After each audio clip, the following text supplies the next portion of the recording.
Have you ever wondered why some women live alone? No boyfriend, no partner, not even seeming like they're looking for one. The answer isn't loneliness, lack of options, or heartbreak. It lies in something more uncomfortable, more unsettling, something that deconstructs everything we were taught about a woman's role. Because when a woman chooses to be alone, she isn't getting lost, she's finding herself. And that kind of self-discovery doesn't come with applause, likes, or company. It comes with silence, strength, and a kind of freedom most people still don't understand. No, she's not lonely, she's selective, she's not cold, she just got tired of burning for people who never wanted to feel the warmth. There's something profoundly threatening about a woman who doesn't need a relationship to feel whole. Because that shatters the logic of control, dismantles the myth of emotional dependency, and reveals a brutal truth. Most men don't know what to do with a woman who doesn't need saving. And most women are still learning to recognize themselves in that silent, yet deafening mirror of power. Carl Jung once said that everything we deny in ourselves becomes part of our shadow. And many of these single women are actually a reflection of the collective shadow. They are what many dream of becoming, but few have the courage to embody. They don't scream for love, they whisper their choices. They don't put themselves on display to attract attention. They retreat to preserve themselves. They're less interested in charming princes and more in their own peace. And that makes people uncomfortable, because while the world demands urgency to be with someone, these women have discovered the power of being with themselves. The woman who lives alone without a boyfriend isn't lost. She's operating on a different level. A level where nothing is begged for, it's chosen. Where approval isn't needed, presence is enough. And maybe that's why she sparks so much criticism, so much judgment, so many attempts to label or explain her. But what many still don't understand is that behind her apparent absence is a presence that fills, that transcends, that challenges the emotional status quo. She doesn't want just any kind of love, she wants something that doesn't shrink her. And until that comes along, she stands strong, whole, complete. Maybe you don't get it right now. Maybe you think it's exaggeration, pride, or emotional damage in disguise. But deep down, way deep down, there's a question inside you, a quiet one that pulses even when you try to ignore it. What if that silent path is actually the only one that leads to the most important kind of love, the one that starts with you? The silence that surrounds a woman who lives alone is not emptiness, it's a sanctuary. And those who don't understand the value of that space often call her cold, distant, or even arrogant. But what few people see is that she didn't build that fortress to shut the world out. She built it to not lose herself. Carl Jung also said that everything we don't face in ourselves, we end up projecting onto others. And maybe that's why so many women still confuse solitude with absence, when in reality, it can be the fertile ground for self-discovery. While most people look to fill themselves through external connections, this woman turned her gaze inward. And there, in the vastness of her own unconscious, she faced the ghosts she avoided for years. Childhood wounds, unspoken abandonments, attachments disguised as love. Her decision to be alone didn't come from an open wound, but from a scar that finally healed. She didn't stop believing in love, she just stopped accepting what others called love when it only made her feel smaller. This woman knows chaos. She's loved until she lost herself. She's given too much. She's begged for crumbs that never should have been offered in the first place, but at some point, she woke up. And that awakening wasn't sudden, it was a series of disappointments that stopped hurting and started teaching. What you see now isn't coldness, it's emotional maturity. And maturity is scary because it demands presence, depth, and truth. She doesn't want just any company, she wants reciprocity. She's no longer attracted to promises but to real presence. And maybe that's why she seems unreachable to many. Because she doesn't want to be saved, she wants to be seen. And that takes more than charm or sweet words. It takes courage to dive into the depths where few dare to go. And that's where many give up, not because she's difficult, but because she's whole. And when a woman becomes whole, she awakens two extremes in the world: admiration and fear. Admiration from those who are also seeking that wholeness, fear from those who still live in halves, waiting for someone else to make them feel complete. She doesn't want to complete anyone. She wants to overflow alongside someone who has also found themselves. Until then, she remains alone, not by fate's whim, but out of loyalty to her own soul. This woman isn't hiding, she's protecting herself. There's a vast difference between isolating and preserving oneself, but the world doesn't easily accept a woman like this. A world that still preaches happily ever after, only exists in pairs, a world that distrusts those without a partner, as if that were a sign of failure. Carl Jung once said that where convention rules, there's little room for authenticity. And this woman doesn't live by convention, she lives by essence. She hears phrases like, "You're too picky," "You should be more open," "Nobody's perfect." And she smiles. A calm, steady, almost ironic smile, because she knows what many call picky is simply the bare minimum. The minimum it took her decades to realize she deserves. She's not looking for perfection, she's looking for someone mature enough to love without destroying. Someone who's done the inner work she has already faced. And let's be honest, that's not something you find on just any street corner. The discomfort she causes isn't in what she says, it's in what she represents. She's living proof that it's possible to be happy without depending on anyone else. And that tears masks off. Men who feed on female insecurity feel threatened. Women still trapped in the need for approval feel judged. But she isn't here to confront anyone. She's just being. And the authenticity of someone who has freed herself is by itself a brutal mirror to those still living in chains. This woman isn't in a hurry. She doesn't need to rush things to please anyone. She respects her own pace. And for that she stirs a silent fury in a society that wants everything now. She wants depth while the world chases distractions. She wants presence while the world offers only shallow availability. She longs for soul-level bonds while everyone else is trying to look interesting on the next Instagram story. And when she says no, it's not a game, it's truth. When she walks away, it's not drama, it's self-defense. When she chooses to stay home instead of going out with someone empty, it's not arrogance, it's clarity.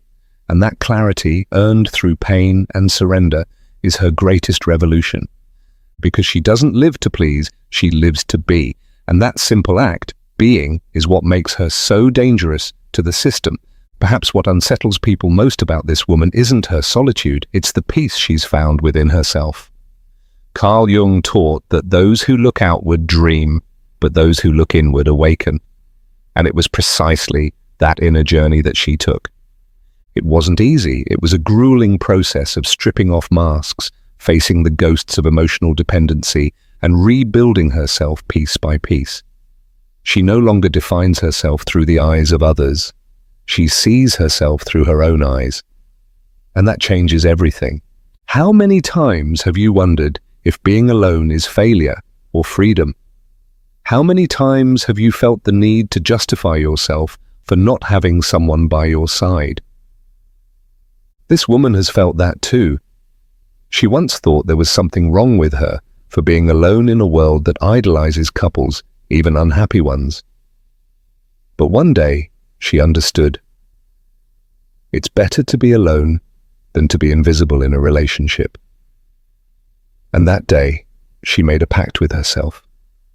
Never again would she accept less than what she truly deserves. Her path is not a straight line. There are days of doubt, moments of nostalgia, nights of deep silence, but there's also a strength that grows with each decision made in awareness. She learned that true love doesn't cage, doesn't consume, doesn't manipulate. The love she wants is the kind that liberates, that adds, that supports without suffocating. And until that love arrives, she chooses to keep growing on her own, not out of pride, but out of integrity. This woman is the living embodiment of Jung's individuation. She shattered, faced her shadow, descended into the unconscious, and returned more whole than ever. And now that she recognizes herself, she refuses to be half of anything again. She doesn't want someone to complete her. She wants someone to share that awareness with. That's intimidating because it demands emotional responsibility. And sadly, few are willing to love responsibly. Most still love out of lack, out of possession, out of fear. And if she walks alone today, it's because every step echoes with learning. Every no she gives is an act of self-respect. Every absence she imposes is a reminder that love should never be begged for. She no longer needs to prove anything to anyone. And that certainty, born from the deepest part of her soul, transforms everything around her, because a woman who has rediscovered herself becomes dangerous, not because of her weapons, but because of her clarity. The woman who lives alone without a boyfriend is not the same woman who once begged to be loved. Something inside her broke, and it was precisely that break that set her free. Because sometimes, only in collapse does the soul find its new form. Carl Jung used to say that the tree that grows to heaven must also have roots that reach down to hell. And that's exactly what she lived through. She descended into the hell of her own story, faced ancestral fears, inherited pain, traumas that weren't just hers, but those of all the women who came before her. She broke cycles. She said no to relationships that repeated the same toxic script. She learned that it wasn't her job to heal anyone, save anyone, or accept crumbs out of fear of being alone. And when she stopped accepting less, the world tried to convince her she was wrong. But she stood her ground, first with uncertainty, then with awareness, and finally with invulnerability. Because someone who has lived in their own abyss no longer fears absence. She learns to nourish herself with silence, to warm herself with her own presence. She's not unreachable. She simply no longer allows herself to be invaded. There's a world of difference between opening your heart and letting yourself be torn apart. She opens, yes, but only for those who come in truth. Not with rehearsed speeches or empty promises. She's seen enough to tell the difference between presence and performance. Her intuition has become sharp. Her energy is a filter. She can sense from afar what lacks depth, and she doesn't hesitate to walk away. Her transformation isn't superficial. It's archetypal. It's as if she's tapped into an ancient wisdom, an old memory that women weren't born to serve, but to express. Not to be shaped, but to overflow. And in accessing that memory, something awakened in her. A wild woman. Intuitive. Emotionally sovereign. A woman who, though alone, is far from lost. She's in communion with something greater, with her own destiny. And no matter how much they try to reduce her with labels, cold, difficult, distant, nothing sticks, because she no longer lives to fit in. She lives to expand. She no longer fights for attention. She radiates presence. She's no longer waiting to be chosen. She does the choosing. And that reversal of logic confuses those who still try to control the feminine. But she's no longer there. She's already crossed the threshold. And on the other side, she discovered that the real relationship begins only after you've loved yourself enough to not need anyone. There's something sacred about the way she walks through the world. She doesn't need applause or public validation. Her confidence is quiet. And it's in that silence that her true strength lives. Carl Jung said that everything we face within eventually becomes our destiny. And perhaps that's why this woman, in choosing herself again and again, has become the author of a destiny that few can understand, but many secretly envy. She no longer tries to fill voids with promises or convince anyone that she deserves love. She doesn't beg for space in anyone's life because she's learned that presence should never be begged for. It should be invited. And when the invitation doesn't come from truth, she simply declines. She doesn't react with anger or bitterness. She steps away with the dignity of someone who's gotten lost too many times to let the same wound happen again. What few people understand is that this woman still longs for love. She still wants to be held, touched, chosen. But she wants it without losing herself. Because she's spent too long trying to squeeze into molds too small for the soul she carries. Now, she only offers herself where there's room to be whole. And that requires a level of maturity that goes far beyond romance. It requires awareness. It requires having faced one's own shadow and still choosing to love. She's not looking for fairy tales. She's looking for a soul alliance, a connection where there's no domination or submission, where both can grow beside each other without dimming their colors, silencing their pain, or shrinking their dreams. And if that seems too much for some, so be it. Because she'd rather wait than survive on emotional crumbs. And to many that sounds like arrogance, but it's really just self-love in its purest form. We are witnessing a new archetype of woman. A woman who has walked away from the superficial and dived into the depths. Who got tired of being merely desired and chose to be respected. Who chose to be alone, not because she gave up on love, but because she began to understand that real love never demands self-denial. And when a woman understands that, her whole world begins to change. She doesn't need to raise her voice to be heard. Her presence speaks before any words. Wherever she goes, the energy shifts, like something in the room realigns subtly but unmistakably. This isn't mysticism, it's energy. It's the weight of someone who has already faced the most brutal inner wars and chose to return in peace. Not because she conquered all her fears, but because she learned to live with them without being defeated. Carl Jung would say she found wholeness not by eliminating opposites, but by integrating them. This woman doesn't reject love. She's simply learned not to submit to unbalanced relationships where one must dim so the other can shine. She longs to love, but in a love where her essence doesn't need to be edited. A love where she can be both shadow and light, laughter and tears, silence and storm. Because she realized that those who only love the pretty parts haven't yet learned what love truly is. And those who demand constant sweetness still don't understand the beauty of bitterness, so necessary for growth. She's too whole to settle for halves, too free to accept prisons disguised as care, too sensitive to endure shallow bonds, and at the same time strong enough to keep choosing this path. Even when it hurts, even when it's lonely, even when it's misunderstood. That is the journey of an awakened soul, giving up instant validation in exchange for deeper truth. Deep down, the world fears women like her. Women who don't need, women who don't bow, women who refuse to be molded because they challenge invisible structures, question old patterns, and break silent emotional contracts that once said a woman only has worth if she is with someone.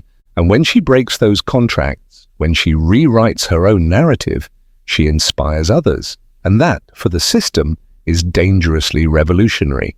So she continues.